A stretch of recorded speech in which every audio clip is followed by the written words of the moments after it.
يصلون على النبي يا أيها الذين آمنوا صلوا عليه وسلموا تسليما اللهم صل وسلم وبارك عليه وعلى آله.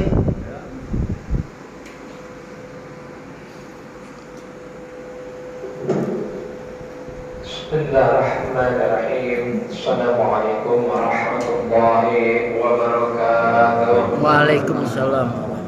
Al-Fatihah. Wassalamualaikum warahmatullahi wabarakatuh. Wa ala alihi wa sahbihi wa awladihi wa azwajihi wa dzurriyyatihi wa ala dzurriyyati awana syahadati nabi wa ala hadrati wa awliya syarif syarif wa masyayikhina bidin la tasawwur syarif syarif pada syarif إلى الشريف والكتاب والقيام والكريم بسجن هذا شريف مسلم لقي هذه الإسلام حتى شعب الإسلام لقي هذه شيخ دائما الفاتحة أعوذ بالله من الشيطان الرجيم بسم الله الرحمن الرحيم الحمد لله رب العالمين الرحمن الرحيم مالك يوم الدين إياك نعبد وإياك نستعين اهدنا الصراط المستقيم صراط الذين أنعمت عليهم غير المغضوب عليهم ولا الضالين آمين. والحمد لله والصلاة والسلام على رسول الله سيدنا محمد بن عبد الله وعلى آله وصحبه ومن والاه ولا حول ولا قوة إلا به. أما بعد سبحانك لا علم لنا إلا ما علمتنا إنك أنت العليم الحكيم. رب اشرح لي صدري ويسر لي أمري واحلل عقدة من لساني يفقهوا قولي. Alhamdulillah, puji syukur dapat dekat kepada Allah Subhanahu wa Ta'ala yang masih memberikan kita kesempatan kenikmatan sehingga kita bisa berkumpul, bermujahadah, bersilaturahim dalam rangka talabul ilmu. Mudah-mudahan kumpul kita mendapatkan kucuran rahmat dari Allah Subhanahu wa Ta'ala. Salawat dan salam sama-sama kita sampaikan dan panjatkan juga kepada baginda Nabi Muhammad sallallahu alaihi wasallam, kepada para sahabat dan turiannya. Insyaallah kita menjalankan istiqamah sampai maut menjemput kita, dan mudah-mudahan pula kita nanti dikabulkan oleh Allah pada masyarakat dan masyarakat Nabi kita Muhammad sallallahu alaihi wasallam. Amin Allahumma amin. Baik para jamaah, para orang tua, para sepuh, Bapak baca Pak Dedi dan sebagainya, kita lanjutkan lagi pembahasan kajian kita masih mengenai tentang bab sholat. Ini bab sholat, setiap kitab yang membahas khusus sholat itu berjilid-jilid. Beda dengan bab tentang talabul ilmu, bab tentang zakat. Bab sholat terperinci banget di sini, terperinci sampai yang membatalkan, sampai kita menghadap kiblat bagaimana, seperti itu. Sampai dibahas boleh nggak kita meninggalkan atau meninggalkan menghadap kiblat, seperti itu. Terperinci sekali. Tapi seperti itu, seakan-akan sholat ini menjadi panglimanya umat Islam, panglimanya, berjilid-jilid tentang pembahasan sholat. Dari yang namanya sebelum kita melaksanakan sholat harus apa yang kita lakukan. Nih, seperti itu. Kemarin udah kita bahas sedikit masalah tentang syarat sholat sampai mendetail, tapi insya Allah kita membahas di sini. Saya mengambil bukan dari Irsyadul Ibad, tapi kita takrib ya, untuk mempermudah kita pembahasannya. Ini takrib. Kita lanjutkan lagi. Kemarin sampai tentang wasyatrul auratu bilisani tahirin, tentang menutup aurat sebelum kita melaksanakan sholat. Kemudian dilanjutkan lagi tentang yang namanya syarat sholat sebelum qabla dukhuli fiha khamsatu asya, yaitu sebelum masuk sholat ada syarat-syaratnya. Yang selanjutnya adalah wal wuqufu ala makani qahirin, wal wuqufu ala makani qahirin, berdiri di tempat yang suci. Berdiri maksudnya ketika kita akan melaksanakan sholat, berdiri ya menghadap kiblat. Tempatnya ini harus qahir, suci. Makanya ketika kita mendengar ada teman saudara orang tua tahir, nah, itu artinya apa tahir itu? Bersih, suci. Abdul Tahir, Muhammad Tahir, hamba yang suci. Alhamdulillah. Ini kalau kita punya nama Tahir itu Asmaul Husna, Tahir yang maha suci. Tapi sayang sekali ketika ada nama seseorang yang namanya Tahir, kelakuannya nggak suci. Nah, seperti itu. Ahmad, cakep namanya Ahmad. Tapi kita akan membahas itu. Kita sekarang membahas tentang pengetahuan tentang fikih. Wal wuqufu ala makani tahirin, yaitu selanjutnya syarat sholat. Sebelum masuknya sholat, kita berdiri di tempat yang suci. Nih, masjid suci enggak? Suci. Ketika ada anak kecil belum balik ikut bapaknya sholat, ngompol. Kira-kira suci enggak tempat itu? Nah, tindakannya apa nih? Nah, udah pasti menghilangkan najis itu. Hari najis ada 3, mau ke bapak, mau tanya, stop, ini najisnya. Ini harus paham tentang tempat ini suci. Baik di rumah juga. Apalagi sekarang senang banget orang melihara kucing. Kotorannya, mohon maaf, nggak dilarang melihara kucing. Ya, yang dikhawatirkan ketika kita sholat, tempat kita sholat, sejadah kita muat sholat, nggak terasa, nggak tahu, kucing aja kencing, baunya udah beda. Ini bau dari kencingnya kucing. Sah nggak sholatnya? Seperti itu. Nih, sebelum melaksanakan sholat kita harus paham bahwa tempat kita berdiri, tempat kita untuk ruku, tempat kita untuk sujud harus suci. Bukan pakaian aja yang suci, bukan celana aja yang suci, bukan ini aja yang suci. Ini nggak termasuk syarat. Yang termasuk syaratnya ini pakaian. Kalau ini mah enggak. Ini sorba, ini seperti ini. Mama, enggak termasuk syarat. Yang termasuk syarat adalah tempat yang suci. Wal ilmu yadkhulul waqti. Selanjutnya, ketika kita ingin melaksanakan sholat, syaratnya adalah mengetahui yadkhulul waqti, masuknya waktu maghrib kapan, waktu isya kapan, waktu zuhur kapan, waktu maghrib asyar kapan, sesuai dengan firman Allah Subhanahu wa taala bahwa innas sholata kanat 'alal mu'minina kitaban mawquta. Innas sholata, sesungguhnya sholat, innas sholata kanat, itu sholat, 'alal mu'minina, kepada orang mukmin. Innas sholata kanat 'alal mu'minina kitaban mawquta, udah tertulis waktunya, udah ditentuin waktu-waktunya. Kitaban mawquta, udah dikasih tahu, ini waktu zuhur kapan, waktu asar kapan, waktu subuh kapan, seperti itu. Nah, ini waktu-waktu yang harus diketahui.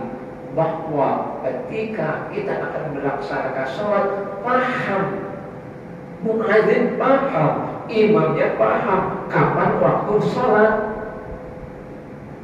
Ini terkadang ya, kalau dulu kan, kalau kita sebelum ada waktu jam untuk mempermudah, menggunakan apa untuk melihat waktu? Matahari. Dengan apa pembantunya itu? Condong. Ini ada kayu.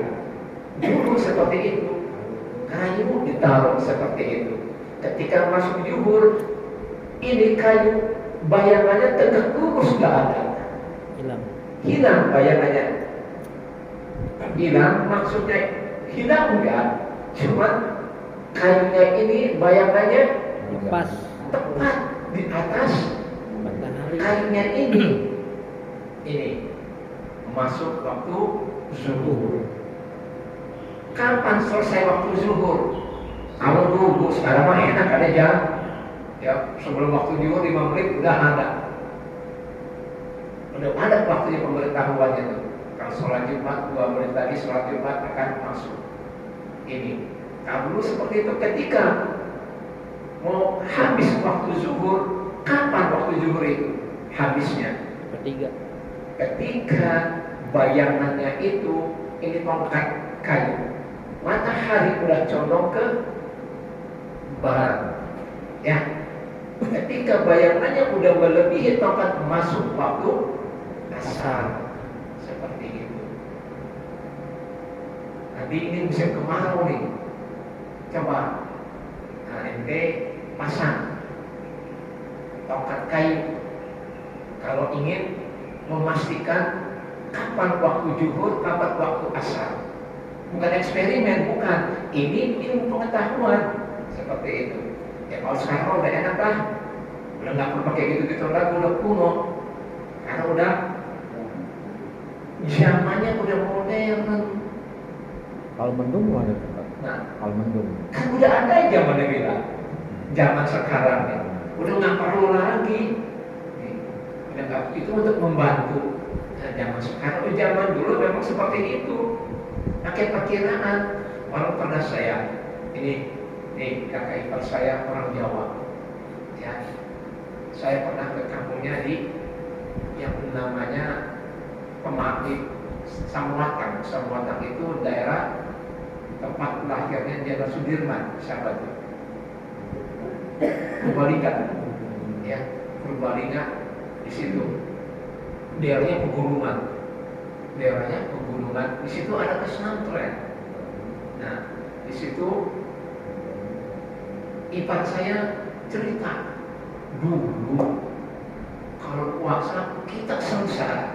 Kenapa? Kan nggak ada alat komunikasi, belum ada TV, belum ada kayak zaman sekarang. Itu kalau buka puasa nunggu gelap dulu, nunggu gelap, mataharinya udah hilang baru buka puasa. Cakep. Jadi waktu itu memang belum ada seperti sekarang, nggak ada alat buat membantu. Karena HP masuk 2 menit lagi masuk waktu maghrib. Zaman itu memang belum ada, apalagi zaman Nabi. Seperti apa itu? Nah, makanya turun Al-Quran Al-Baqarah 18445. Ketika telah sempurna hitamnya, baru buat membuka puasa. Ini bahwa kita harus paham wal ilmu bidukhulil waqti, masuknya, mengetahui akan maksudnya waktu sholat. Kapan waktu maghrib? Masuk maghrib kali ini, maghrib ini. Nah, ketika bayangan kita, kalau ada matahari hilang, bayangan hilang, ada mega merah. Nah, mega merah redup itu masuk waktu maghrib. Kapan habisnya waktu maghrib? Ketika mega merah itu hilang, hitam semua, masuk waktu isya. Seperti itu. Ini Ya kalau zaman sekarang mah seperti itu nggak dibutuhin lagi. Ya jauh lah. Baik yang di tanah ataupun yang di dinding. Nah, handphone sudah banyak sekarang, udah modern, membantu. Allah maha bid'ah. Bukan manusia yang buat bid'ah, tapi Allah yang maha bid'ah. Dengan menciptakan, mengasih pengetahuan, mengasih ilmu kepada manusia, dibuat jam, dibuat Anda untuk seperti ini. Bid'ah enggak ini? Bid'ah. Dulu kan pakai tongkat. Kemajuan zaman, manusia dikasih pengetahuan, buat timbangan, buat jam untuk mempermudah pekerjaannya. Contoh lagi yang gampang, mobil atau motor. Mobil sebelum diciptakan mobil, rodanya yang berapa? Dari apa? Mobil ada bannya dari apa dulu? Dari kayu. Pengetahuan untuk mempermudah gantung dari apa? Buat besi dikasih apa? Dikasih dari yang namanya ban yang hitam itu, karet.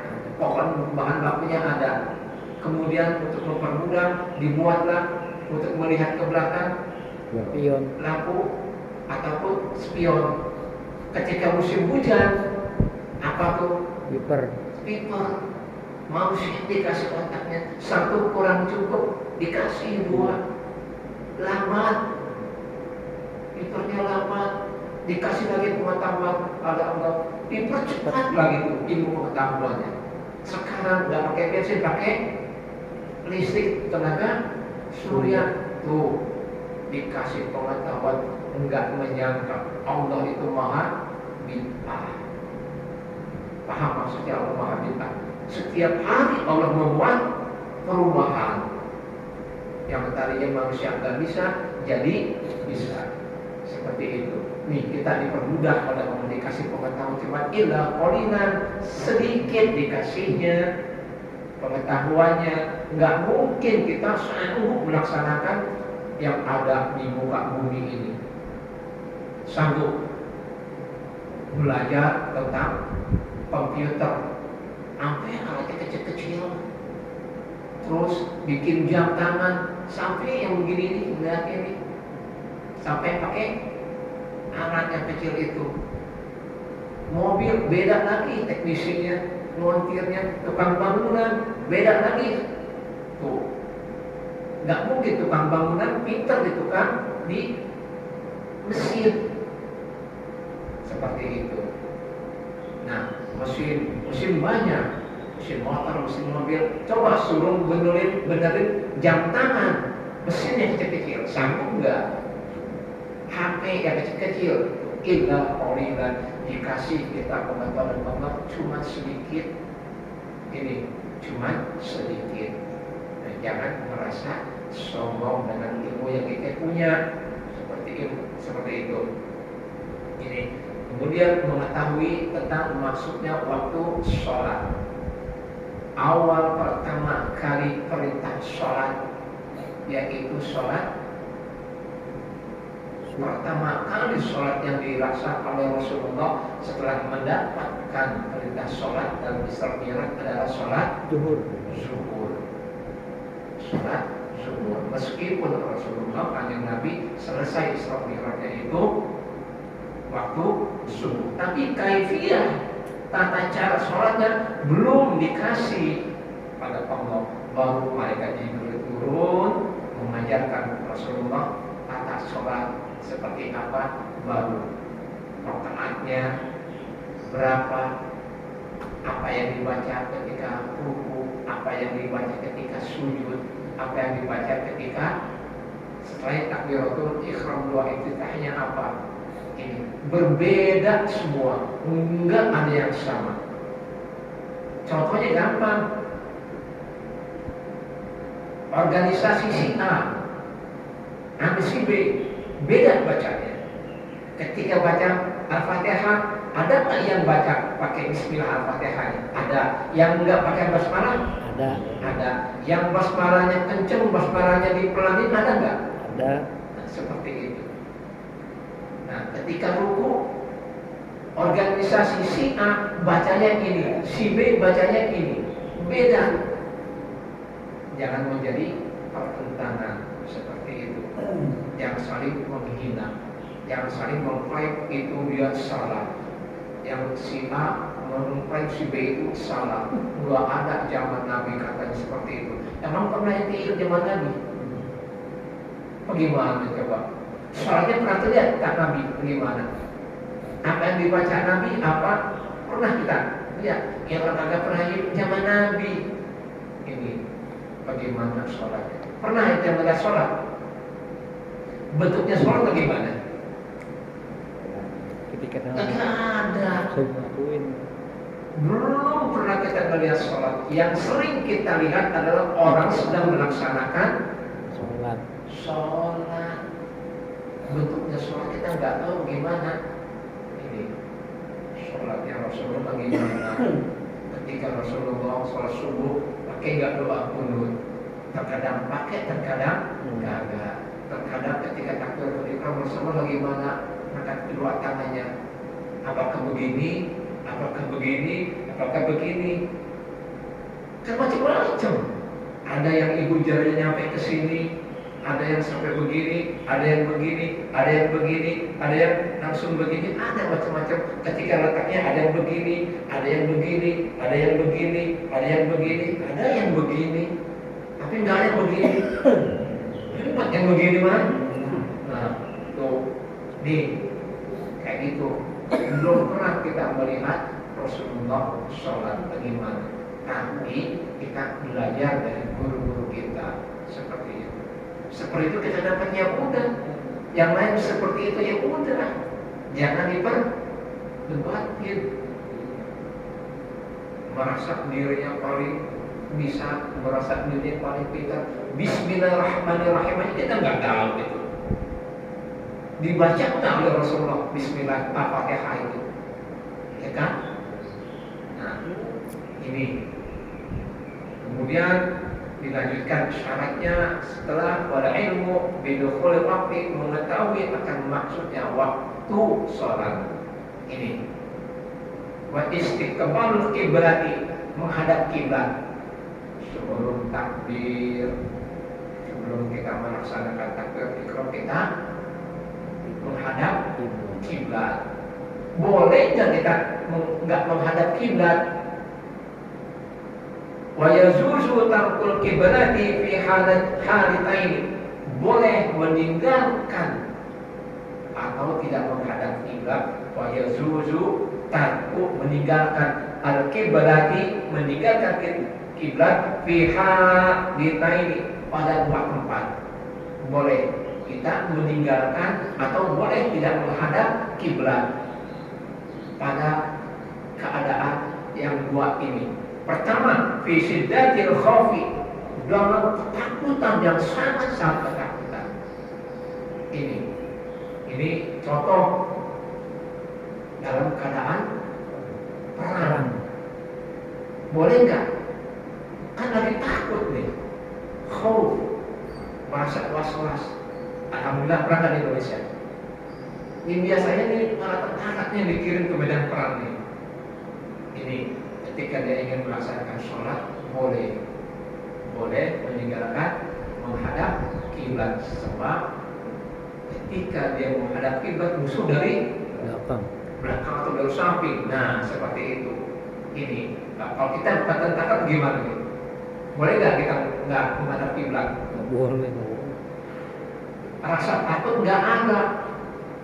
Pernah saya mengalami seperti itu. Kejadiannya di tempat ini nih, di masjid ini ketika belum menjadi masjid, ketika berbentuk masih musola. Di sini masih tempatnya, mungkin Bapak Matian masih paham dulu musola di sini. Nah situ tempat di belakang sini duduknya, di sini masuk. Ini sepanjang anak muda langsung masuk. Mungkin dari pemikirannya dia itu sedang bagaimana ya? Apa dia akalnya hilang? Apa dia lagi apa namanya? Sedang apa gitu? Masuk ke masjid langsung sholat. Marahnya kemana? Kosong. Allah Akbar. Mau ketawa tak tersinggung.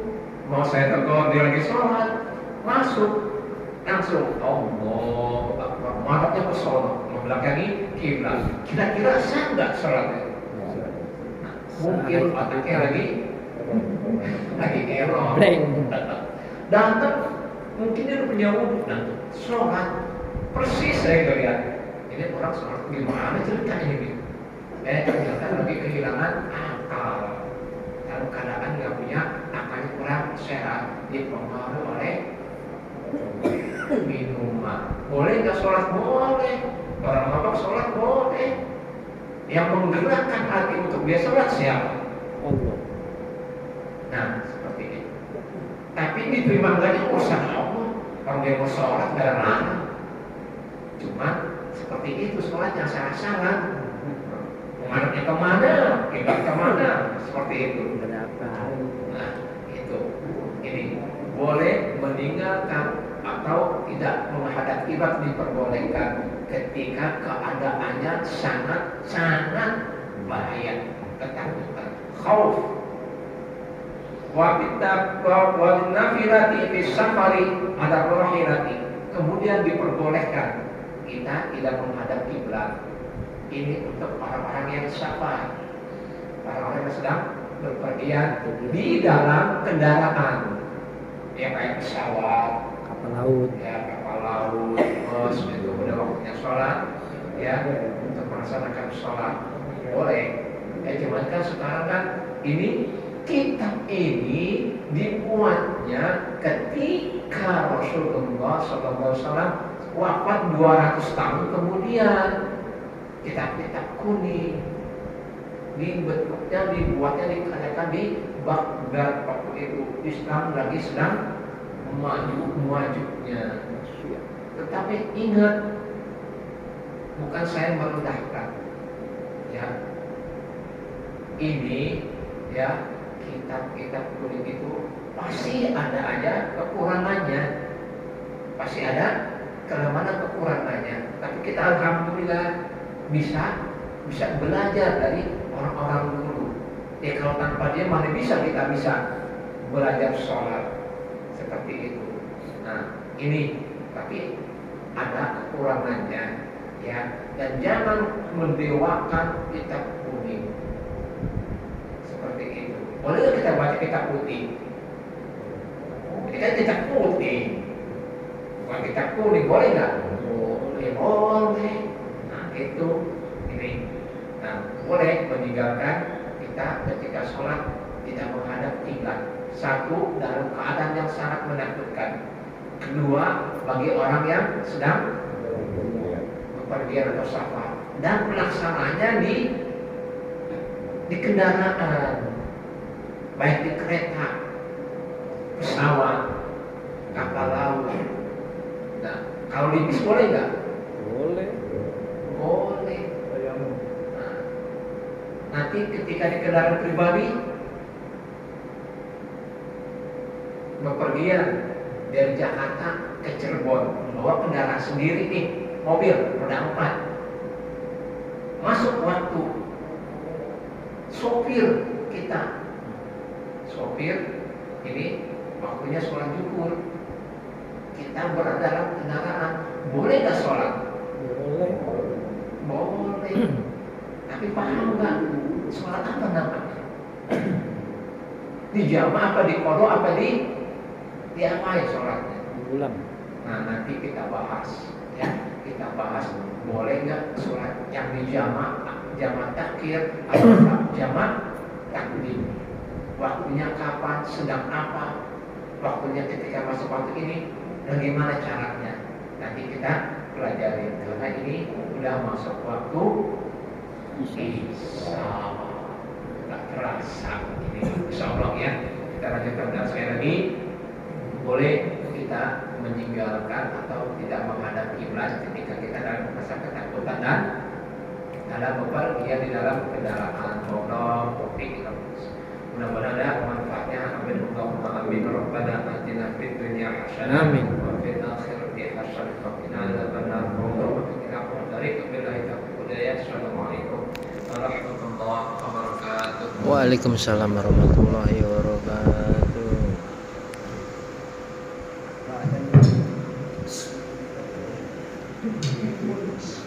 إن الله وملائكته يصلون على النبي يا أيها الذين آمنوا صلوا